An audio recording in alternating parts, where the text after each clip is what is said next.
今日要同大家介紹嘅呢一部手機係 Sharp 嘅 SH01G，咁佢有咩特別呢？佢嘅外觀上面係用咗一個超窄邊框嘅設計，比起一般嘅手機睇起落嚟，佢嘅屏幕個屏佔比會大咗，打機同埋睇片都好方便。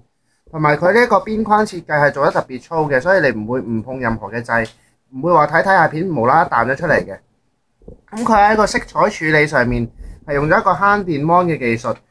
咁雖然話係慳電，但係佢喺呢個色彩嘅對比度同埋還原度上面係一啲都冇偷工減料嘅。大家可以睇一睇，佢每一個色彩都好分明嘅，個層次亦都表達得好清楚。咁呢一部機係行緊8014核嘅 U， 咁佢係行緊2GB RAM 32GB ROM 嘅，運行起每一個程式上嚟都好順暢，唔會話有任何慢咗嘅情況嘅。最後要提一提嘅就係佢用咗呢個慳電 mon 嘅技術。佢會將一部分 mon 用嘅電呢就轉為一個後備電。咁當你部機嘅電池低過某一個百分比，唔能夠開機嘅時候，佢係會將一啲後備電提供翻出嚟呢，就俾你用嚟做應急之用嘅。